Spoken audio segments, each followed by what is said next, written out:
Njatulaba nkwaniza nnyo nate mukadde kano wetukutuusizaako embeera y'obudde. Omwanjuzi nze Lubega Micheal.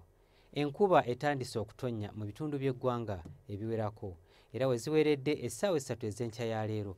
Arua yabadde wezeza millimeters 5.9, Gulu millimeters 40, Kabale millimeters 28.4 so nga ate ey'omu Ntebe zaweze millimeters 25. Embeera eno yavudde ku mukuubo gw'enkuba okubeera nti nno gusaasaanidde amasekkati ga ssemazinga wa Africa, omwo nga mutwalidde n'eggwanga lyaffe ekireeteddewo enkuba okutonnya mu bitundu by'eggwanga ebiwerako. Enkya ku makya tusuubira ebitundu ebyo byetoolodde ennyanja Nalubaale mu Karamoja awamu n'ekitundu ekyo eky'omu Arua enkuba okutonnya so nga ate ebitundu by'eggwanga ebisigaddewo ebirala tusuubira akasana okukeera okwaka nga bwe kakubaakubamu.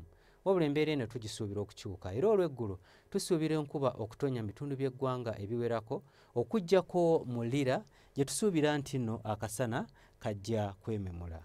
Lyo ebbugumu erya waggulu tulisuubira okutuuka ku degrees 31 mu kitundu ekyo eky'Ekkotido.